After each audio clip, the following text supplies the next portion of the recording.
Siap.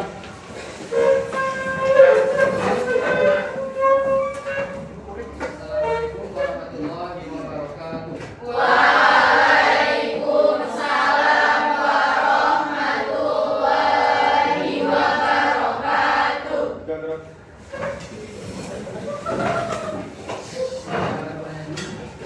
A'udzu billahi minasy syaithanir rajim. Bismillahirrahmanirrahim. Alhamdulillahi rabbil alamin. Ar-Rahmanir-Rahim. Maliki yaumiddin. Iyyaka na'budu wa iyyaka nasta'in. Ihdinas siratal mustaqim. Siratal ladzina an'amta 'alaihim ghairil maghdubi 'alaihim waladdallin. Amin.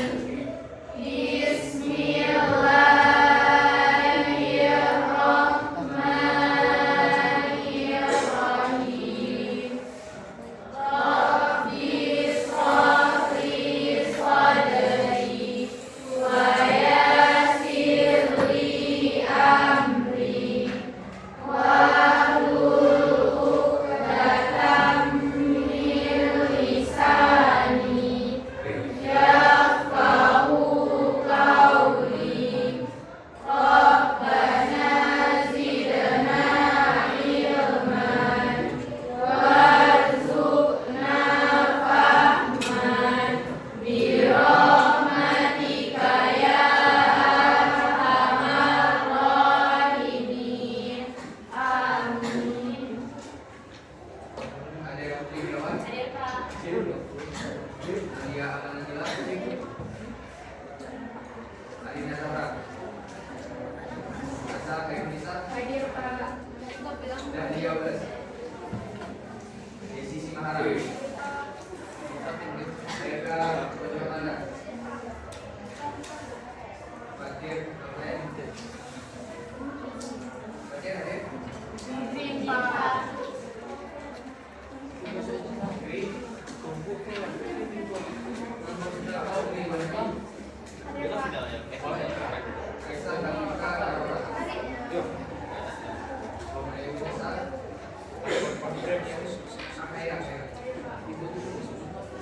Mariska Anyan Rumah Gita Musik Maman Iqbal Yusuf Zaki Kadir Uzin Pak Sakila Imaini Naila Zetia Olivia Putri Indonesia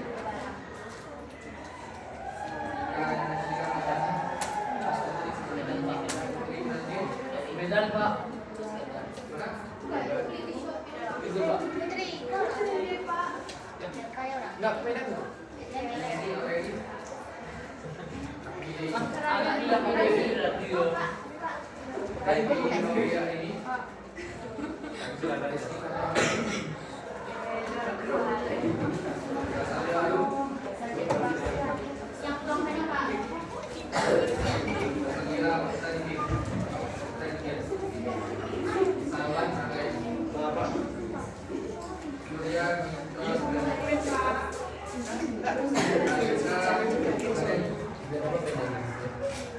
Jangan dipendekin.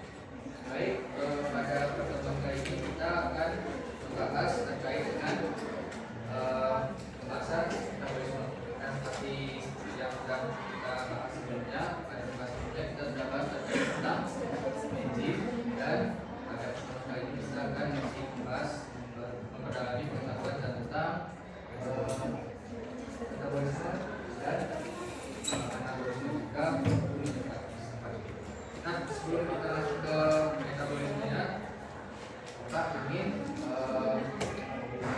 kalian tentang metabolisme ini. Nah sebelumnya ada yang bisa menjelaskan nggak? Sebelumnya kita sudah mempelajari tentang enzim.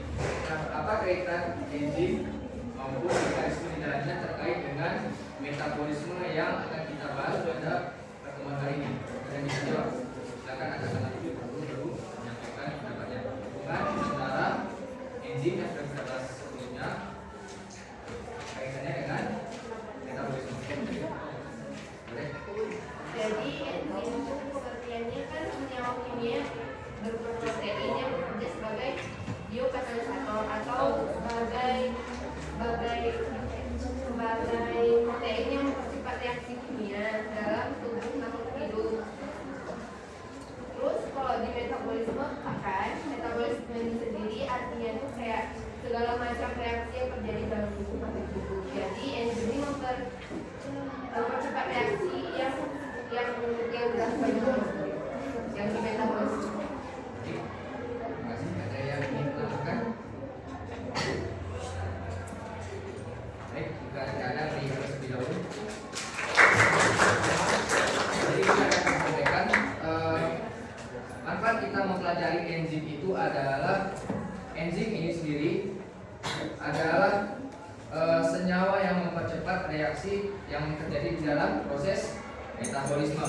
Nah, jadi fungsi dari enzim ini adalah mengurangi energi yang dibutuhkan dalam tubuh untuk mencerna makanan yang kita makan sehingga proses pencernaan dapat berjalan dengan lebih optimal. Jadi fungsinya adalah membantu rangkaian metabolisme dapat berjalan dengan lebih lancar. Itu untuk hubungan antara enzim dengan metabolisme. Selanjutnya Bapak ingin menanyakan juga nih, manusia itu berbeda-beda ya. Ada yang memiliki berat badan ideal, ada yang kurus, ada yang berat badannya tinggi, ada yang juga disebut dengan istilah obesitas. Nah, ada yang tahu nggak kenapa atau ada yang tahu nggak kaitan antara metabolisme yang kita bahas nantinya terkait dengan berat badan yang kita miliki hubungan? Kenapa metabolisme itu ada kaitannya dengan berat badan manusia?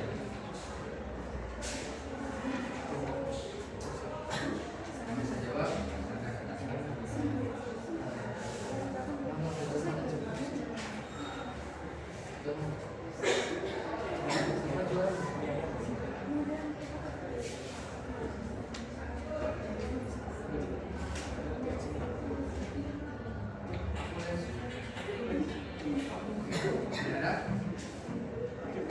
Baik, kadang mungkin Bapak bisa bantu menjelaskan sedikit ya. Nah, jadi mengapa metabolisme ini ada kaitannya dengan berat badan manusia? Kenapa manusia itu ada yang berat badannya kurus, ada yang ideal, ada yang berat badannya itu bisa mencapai obesitas. Nah, jadi yang namanya metabolisme itu ada hubungannya dengan rutinitas atau siklus kebiasaan sehari-hari. Nah, jadi aspek dalam yang menentukan dari berat badan seseorang jika kita kaitkan dengan metabolisme itu tidak hanya melibatkan proses makan sehari-hari, tapi juga dipengaruhi oleh aktivitas yang dilakukan manusia itu tersebut. Kita ambil contoh nih, kita sarapan pagi, kita makan itu sehari berapa kali? 3 kali. Nah, biasanya kita makan itu cenderung karbohidrat karena karbohidrat itu adalah unsur utama yang dapat diurai menjadi energi. Nah, jika kita makan nih 3 kali sehari, sedangkan aktivitas yang kita lakukan sehari-hari itu tidak ada, cenderung jika kita bahasakan untuk zaman sekarang ini, anak sekarang biasanya berbahan ya. Nah, jadi ketika kita makan, namun aktivitas yang kita lakukan itu minim atau bahkan tidak ada, maka asupan glukosa yang diurai dari karbohidrat yang kita makan tersebut pasti akan tidak dimanfaatkan sebagai sumber energi. Nah, jadi kemana larinya Pak? Jadi Glukosa yang kita makan tersebut apabila kuantitasnya tinggi namun aktivitasnya rendah itu, maka akan berakibat kepada kadar gula yang tinggi di dalam tubuh. Nah, jadi terlepas dari kebiasaan kita makan sehari-hari, tentunya kita juga mengkonsumsi gula maupun garam. Ketika kita jajan, kita makan yang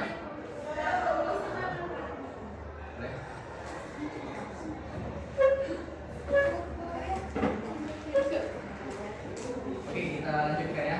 Jika kita bicara di luar makan 3 kali sehari, tentunya kita juga makan makanan ringan. Tentunya ada jajan juga ya. Nah, jadi jajanan yang kita makan tersebut juga mengandung gula yang tinggi dan garam yang tinggi, sehingga ketika aktivitas yang kita lakukan itu kurang, maka kadar gula akan menumpuk di dalam tubuh, sehingga yang disebabkan adalah penyakit yang disebut dengan diabetes. Baik, kita masuk pembahasan yang sudah kita bahas sebelumnya, karena materi anabolisme itu adalah materi yang di luar pada modul yang kita ambil video pada hari ini, sehingga untuk materinya akan kita kaji kembali terkait dengan katabolisme. Ada yang bisa menjelaskan definisi dari katabolisme? Jadi kita belajar tentang metabolisme dan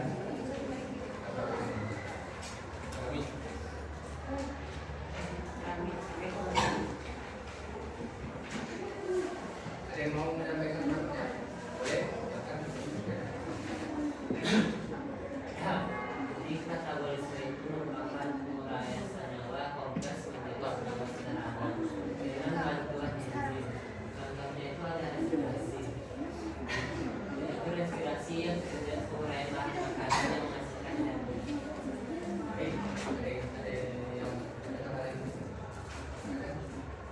Baik, terima kasih. Jadi benar, katabolisme itu singkatnya atau kata kuncinya itu adalah penguraian. Jadi penguraian itu adalah sebuah mekanisme mengubah energi yang kompleks menjadi lebih sederhana.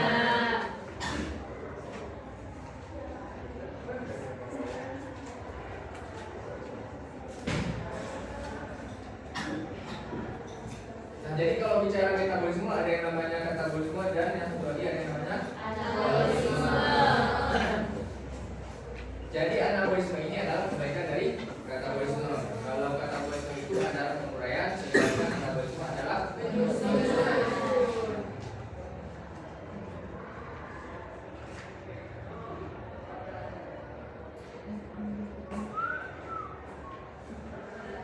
Ada yang bisa sebutkan contoh dari anabolisme? Kalau katabolisme tadi adalah respirasi yang terbagi menjadi dua, ada yang namanya respirasi aerob dan respirasi anaerob. Kalau anabolisme ada yang bisa sebutkan contohnya apa?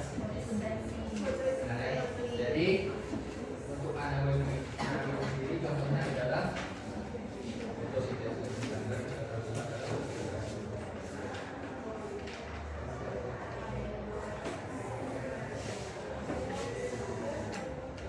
Nah, jadi pada pertemuan kali ini kita kesampingkan dulu terkait dengan katabolisme. Kita akan kaji ulang kembali terkait katabolisme.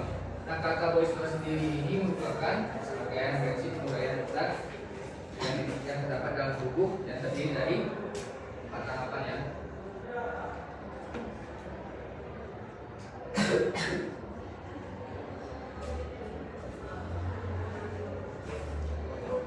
Ada yang bisa sebutkan tahapan dari katabolisme apa saja?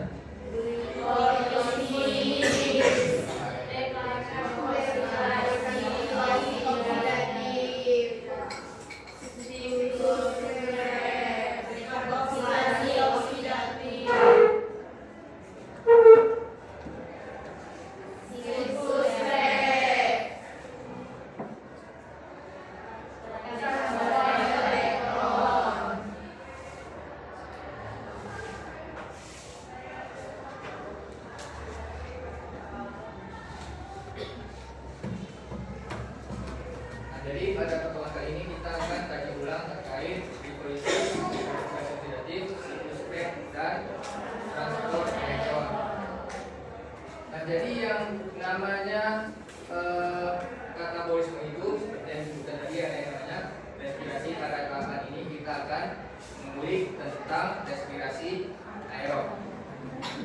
Nah, jadi unsur utama yang dipecah oleh glikolisis ini adalah glukosa. Glukosa itu adalah hasil dari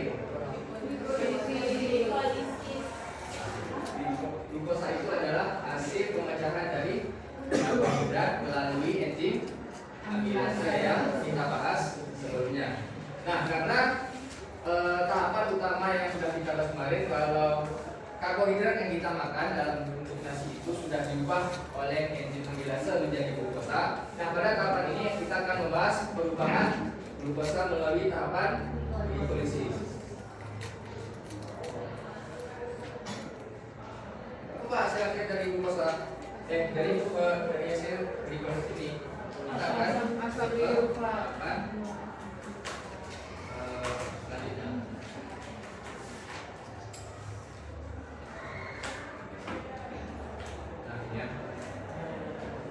Nah, seperti yang sudah dipresentasikan oleh slide sebelumnya, kalau tahapan glikolisis itu adalah penguraian glukosa yang berjumlah 6 atom karbon menjadi asam yang berjumlah 3 atom karbon.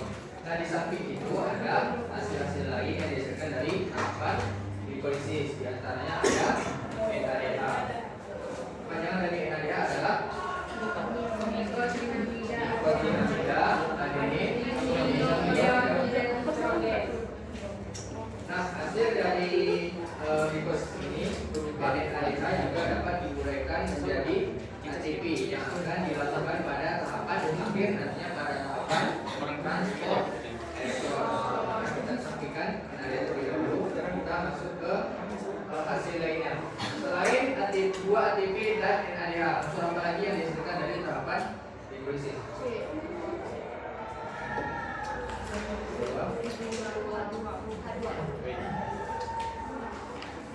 Tadi kan hasil dari glikolisis ada asam 2-4, ada NADH, 2 ATP dan H2O.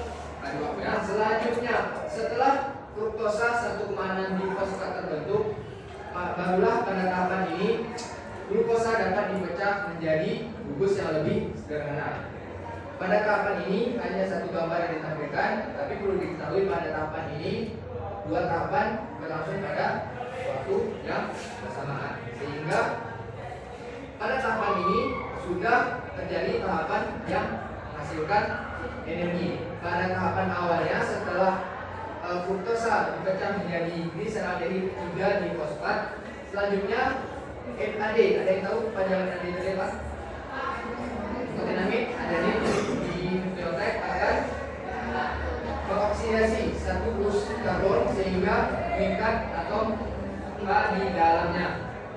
Nah, jadi setelah atom karbon, atom glukosa dipecah menjadi 2, 3 atom karbon dan 3 atom karbon, terjadi oksidasi pada NAD sehingga gugus H melekat pada NAD sehingga berubah menjadi NADH. Proses ini akan mengubah gliseraldehid 3 difosfat menjadi asam 1,3 difosfoglycerat. Perlu diketahui pada tahapan ini sudah terbagi menjadi 2 sehingga tahapan berlangsung pada 2 atom asam diurufat. Kita masuk ke tahapan selanjutnya. Ya, hasil dari glikolisis tadi ada apa saja? 2 ATP, NADH dan H2O plus asam diurufat itu sendiri.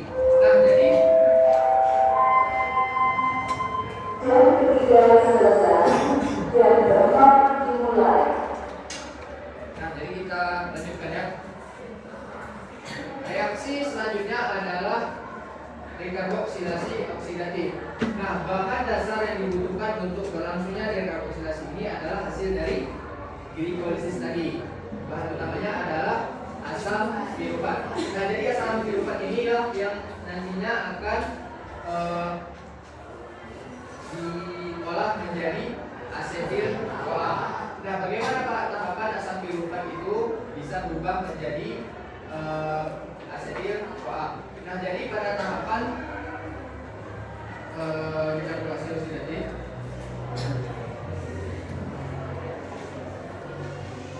kan bahan dasarnya tadi ya, asam piruvat.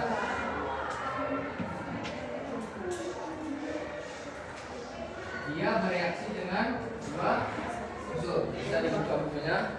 Nah, jadi reaksi pada asam piruvat ini pada tahapan dekarboksilasi oksidatif dia bereaksi dengan nikotinamin adenin difosfat atau disebut dengan NAD dan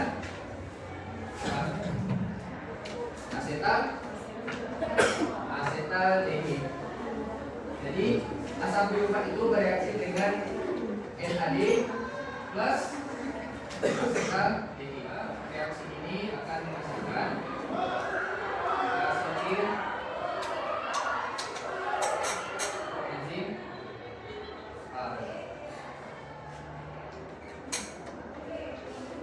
atau disebut dengan asetil CoA. Nah, jadi asam piruvat itu bereaksi dengan asetaldehyde sehingga berubah menjadi asetil dan enzim ini menjadi dari NAD. Nah, dekarboksilasi oksidatif ini dibutuhkan untuk melanjutkan reaksi siklus Krebs karena reaksi siklus Krebs tidak bisa langsung mengolah asam piruvat dari hasil dekarboksilasi, sehingga harus di tahapan dekarboksilasi oksidatif ini akan dibutuhkan untuk mengubahnya menjadi asetil BHA karena asetil BHA ini adalah bahan dasar untuk membuat energi pada tahapan siklus Krebs. Nah, kita masuk ke tahapan siklus Krebs. Jadi siklus Krebs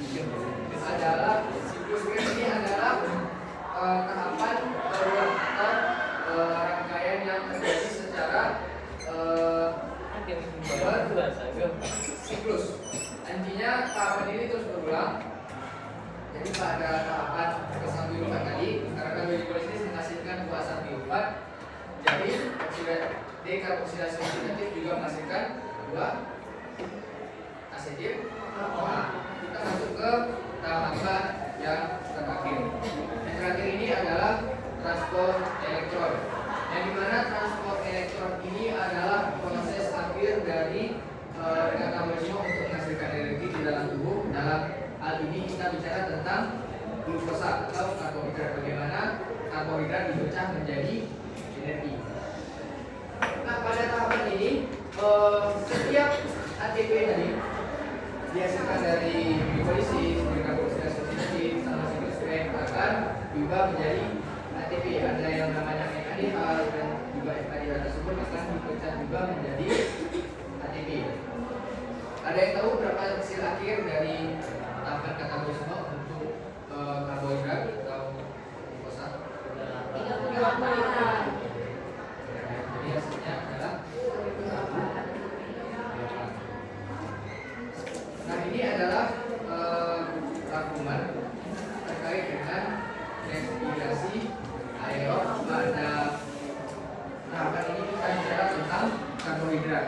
Tentunya tidak hanya karbohidrat yang dapat dipecah menjadi energi, protein dan lemak juga dapat dipecah menjadi energi. Tapi akan kita bahas setelah pembahasan ini. Sebelumnya kita sudah bahas kalau karbohidrat atau dalam bentuk yang sederhana disebut dengan glukosa jika dipecah menjadi energi akan menghasilkan 38 ATP.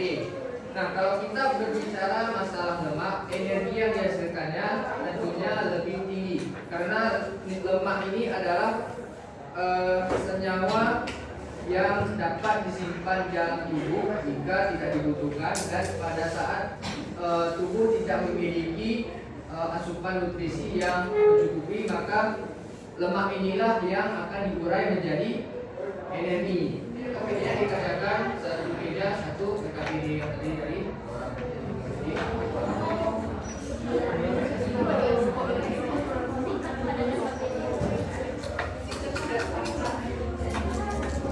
Jadi yang KPD ini masih berkaitan dengan katabolisme.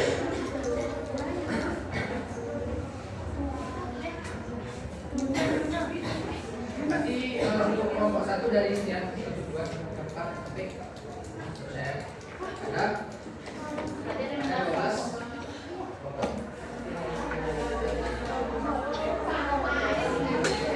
1, 2, 3, 4.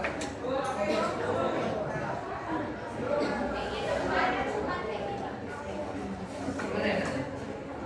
Ini 2, 4. Atau bukan, intinya kelompok itu nama kelompoknya banyak, kelompok 1, 2 sampai ke berapa?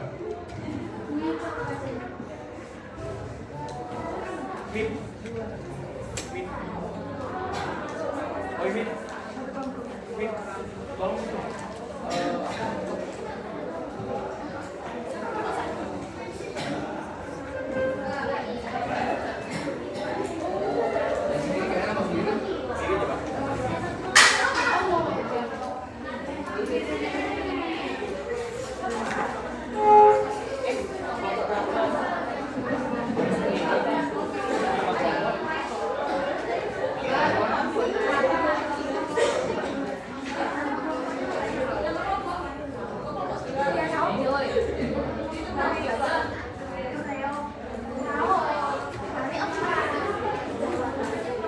Nah, jadi RKPD yang Bapak T tadi ada sekitar 18, jadi ada 18. Jadi sepakati aja kelompok atau bisa dibuka. Setelah melihat RKPD, kira-kira berapa menit dibutuhkan untuk menyelesaikannya?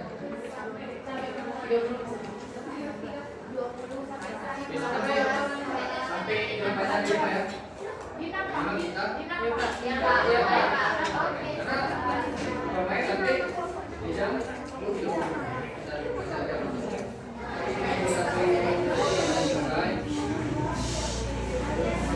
Ada yang mau menyampaikan kesimpulan dari kesempatan ini?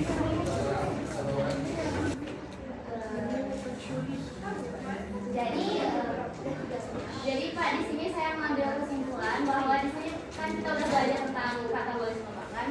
Jadi katabolisme ini ada yang aerob sama anaerob. Yang kita pelajari di sini ada aerob. Terdapat 4 siklus. Yang pertama ada glikolisis, kemudian ada dekarboksilasi oksidatif, terus siklus Krebs, dan terakhir ada transport elektron. Terus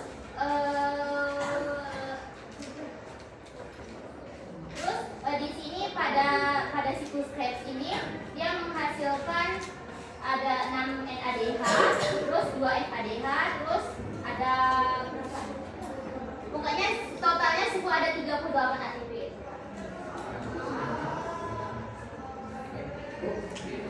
Kalau pertemuan kali ini pembelajaran lebih ke